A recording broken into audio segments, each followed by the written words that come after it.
Everyone, welcome back to another episode of Star Wars Coffee, where in today's episode, we're going to be talking about some new news on the Kenobi series, specifically about the return of Jar Jar Binks.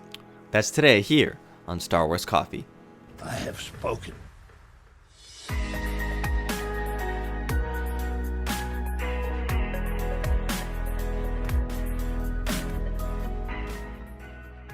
Hello there to all of the returning subscribers, but if you're new to the channel and you're just finding me for the first time, be sure to hit that subscribe button, hit that like button on this video and any other video from the channel that you check out, and be sure to hit that notification bell so that the bell is completely filled in, as this is the way you will never miss a new video the second it goes live. Do it. So the Star Wars Kenobi series was announced very recently as of last year, and we know that Ewan McGregor is playing Obi-Wan. He had to lie about it for years on end in every interview that he was being asked about anything because he's Obi-Wan Kenobi, so he's always going to be asked about it. But he hasn't had any new details about the Kenobi series that's going to be exclusively on Disney Plus as of late. However, the Supreme Leaker himself, Mr. Jason Ward over at MakingStarWars.net, has an update to give us on the series, specifically about the return of Jar Jar Binks, one of the fans' most either loved or hated characters in the Star Wars universe. And Jason has some new information on the Kenobi series that we're going to take a look at today. From MakingStarWars.net, title, Jar Jar Binks to return in Star Wars Kenobi. Quote, with the Disney Plus Kenobi series fast approaching, details and visuals are beginning to emerge.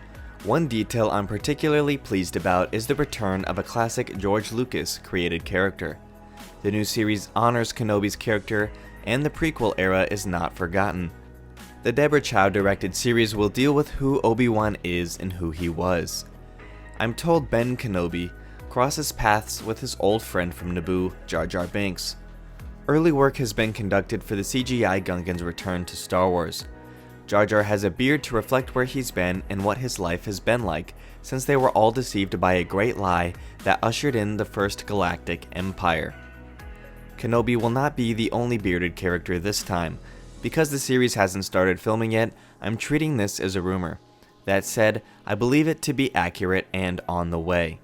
I'm told there's a sequence where the bearded Jar Jar Binks and Obi-Wan Kenobi talk about the past. There will be a Jedi Gungan beard time coming soon to the series. It isn't confirmed that Ahmed Best is returning as Jar Jar Binks. I'm assuming and hoping he is. Best has really opened up about his struggles with depression and suicide in the aftermath of the media backlash he was forced to endure by the media and the worst of fans after The Phantom Menace. Best voiced Jar Jar in all but one episode of Star Wars The Clone Wars, and it just wasn't the same without him. The last canon appearance I can recall of Jar Jar was from the Aftermath book series. And the post-Return of the Jedi era, Jar Jar is a clown for orphaned Naboo children. With that in mind, we shouldn't expect his death in the series, and it even opens up the possibility he could show up in a series like The Mandalorian. But that is conjecture on my part. I absolutely love the prequels and I love everything I'm hearing about the new Disney Plus Kenobi series. The return of Jar Jar Binks makes me really jazzed for the future of Star Wars on television and the return of the most noble of Jedi and zany of sidekicks. Check back for more on the Untitled Disney Plus Star Wars Obi-Wan Kenobi series soon. Okay, so that's the article we got from Mr. Jason Ward, the Supreme Leaker, over at MakingStarWars.net. And one thing I wanted to agree with is the fact that I'm actually excited for this. I know I'm not a huge fan of the character. I have nothing against the character either. I mean, he's not like my favorite or anything, but I have nothing against Jar Jar like some people do. And I think the fact that Disney is going to be bringing back some of these prequel era characters is excellent for Star Wars. And for this reason, the more context they continue to give us for the prequels is going to be more and more information we have to really understand the whole lore a lot better.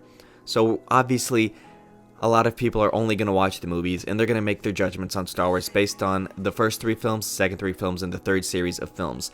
They're not actually going to go into the deep dive into the canon where they're going to take a look at the Clone Wars and Rebels and Resistance, and unless it's really live action, a lot of people aren't going to be tuning into Star Wars. Specifically, there's also all these comics and novels that come out. All are very good, and all of them are excellent and well written. and now we have all this really great pool of knowledge to pull from for Star Wars, and so does Disney because they've recreated the canon. And one thing that this is making me happy about is to know that they're not going to throw the prequels out.